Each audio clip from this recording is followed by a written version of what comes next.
Hi, it's Bright here, and I have been promising this video about my new tarot deck, which I just got the prototype for, and so I'm going to introduce it. And incidentally, I am also going to be teaching, and I'll be announcing this very, very soon officially with information on how to participate, but I'm going to be teaching a course on illustrating the tarot because I have learned such an immense amount from illustrating this tarot. This won't be the first deck that I illustrate.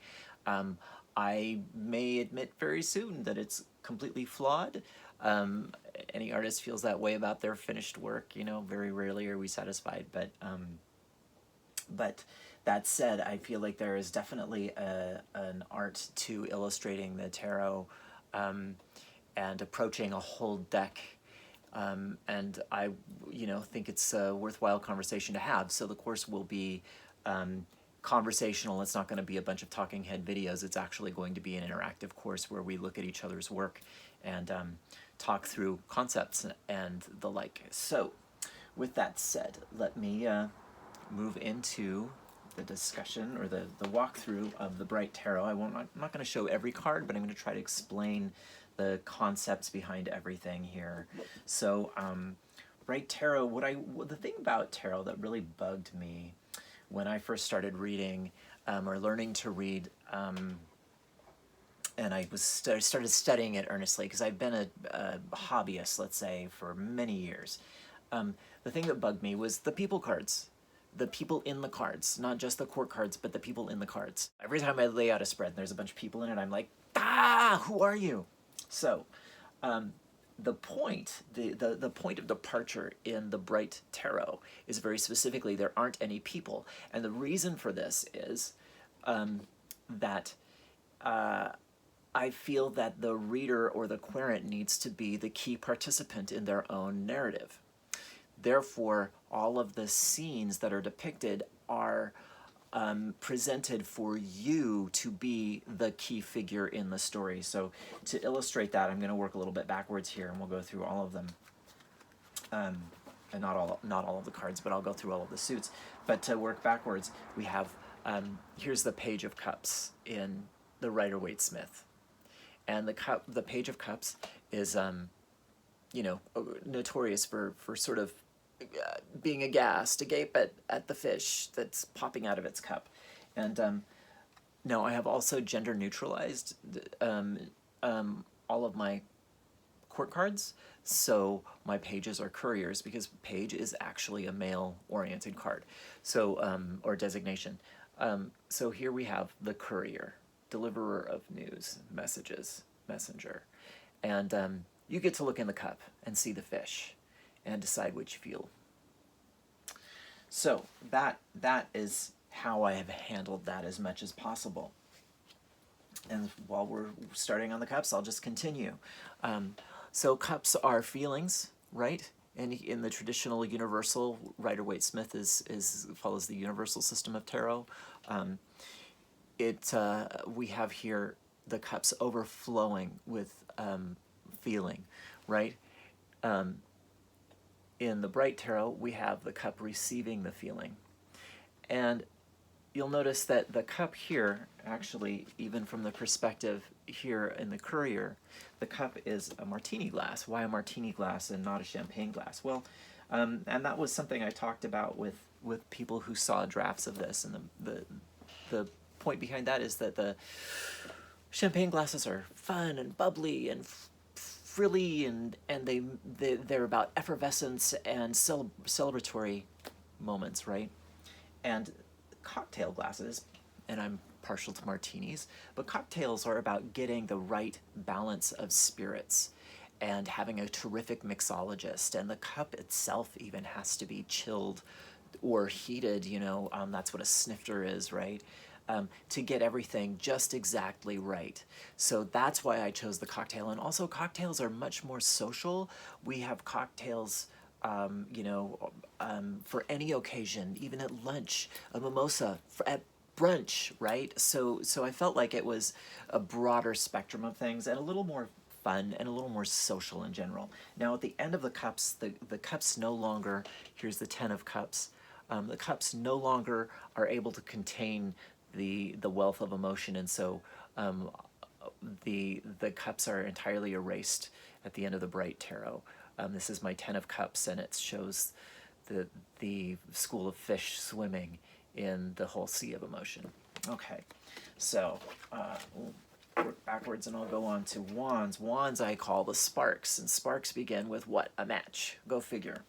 The other day, here's our traditional wands. Now see, that's just the fuel for fire. Here we have an actual spark, potential for spark. In the reading I did the other day, I pulled up my Two of Sparks, which is the possibility, potential, making decisions, making choices. You know, it's kind of getting the bigger picture. Here our bigger picture is really a smaller picture. Everything's quite self-contained. And I mentioned that in order to get the 3, right, you'd need the ace, which is the match. And so here we have the 3. Here's our traditional 3. There's ships coming in. Here's my 3. Our sparks are getting lit. One of those firecrackers is getting lit by the match. Now that progresses to having our 10 of Wands, or 10 of Sparks, where all the firecrackers have been lit and blown off. That's Sparks. Pentacles. Nope, I'm not going to do that, because Pentacles are complicated. Swords. Swords are thoughts, truth, speech, communication by wire. Who carries a sword? I wanted to update it. I wanted to make it a little more graspable in today's terms. So, straight pins. These are my swords, and they're just called pins. The suit is pins. We have our 3 of Swords here: heartbreak, disappointment, emotional traumas even.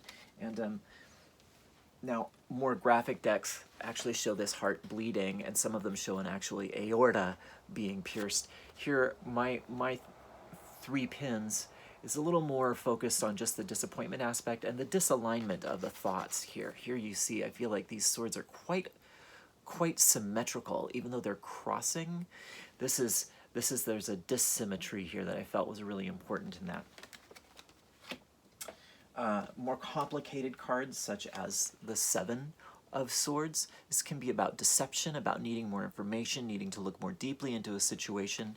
Here's my 7 of Pins. Let's see if you can get that in focus.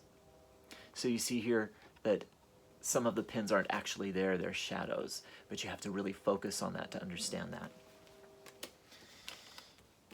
And I will show you the page from this, or the courier. Here's our traditional courier, traditional page, and the courier. So pages also can be negatively about spying, lying, but also about getting more information, looking deeply into things. And here we have a window, you know, looking through the window with the courier of pins. Last but definitely not least, we have the Cogs. That's Pentacles in bright terms. And our traditional here's the Ace of Pentacles. Here is our Ace of Cogs. Very simple. My aces are intentionally under-designed because they're about potential. Now the Cogs is a little bit more difficult to read because they're ornate. Here's our 4. They're ornate because I feel that the Pentacles is about work and things on the earthly plane, and you know, so money, time, things that you can touch, and they feel like they needed to be tangible and real and deep. So there's a lot of detail on these cards. Here's our 4. This is about keeping, holding in, withholding, and releasing in its opposition. And here we have four cogs that when in motion, because you do have to look at my cogs as if they are in motion and imagine where they've been and where they're going to. This can, you know, is either closing the access to this lock or opening it. Now, following on that, we have our 5 of Pentacles, which is being outside of something, being outside the larger institution. And this always emphasizes the lack aspect here, right? The neediness of these people. And I thought, you know, let's look at this different way. Let's open that Four of Cogs a little bit and get more deeply in. And unfortunately here you're not going to be able to see too much detail, but this really reveals the wealth inside that institution. And that's not to uplift that idea that, you know, or elevate that idea that the institution is the more positive aspect of the card, but it is to say that there is a lot of ornate and complication here. That's the word I'm looking for. And you have these two pentacles here that are tied to each other across this chasm. So there's a little bit of a tightrope walking here, and they are helping each other. But you have to understand how this machine works, and these are, you know, potentially actually a pulley pulling open the four cogs that then allow you to see the three inner cogs, which are the three cogs from the Three of Cogs. So it gets very complicated. Let's move on to the majors, because I want to make this video of a certain length. Majors are divided into three categories. That's concept, terrestrial, and celestial. And the concept cards are a little bit more difficult to read. So our concepts are earthly concepts that are defined by figures. Now here I have kept the genders, and I meant to mention that earlier. By making the court cards gender neutral, we have couriers, which are pages, knights are champions, graces, which are queens, and the kings are sovereigns. So they're gender neutral. The way I'm differentiating that is the graces are receptive and the sovereigns are integrative, and the champions are active, right?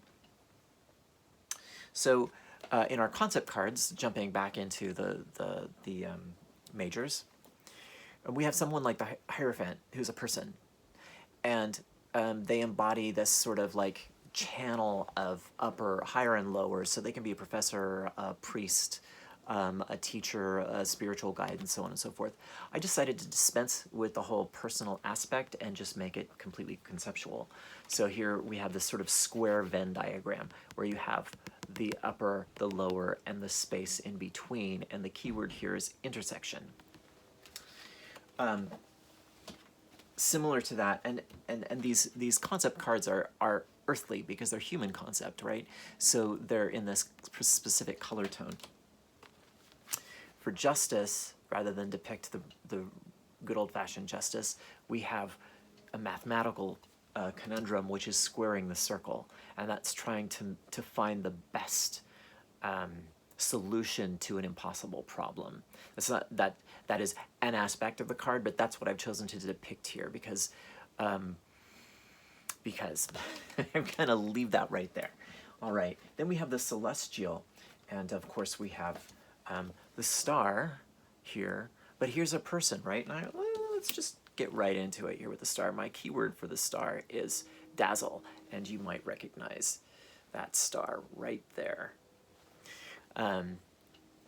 So our celestials are a little more airy-fairy.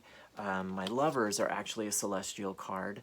The lovers depict the harmonious couple. They are about choices.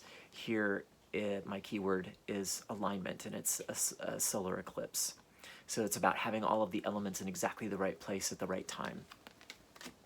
Our terrestrial cards are such as the Chariot. Chariot is about will, moving forward, making decisions, being decisive, communicating quickly.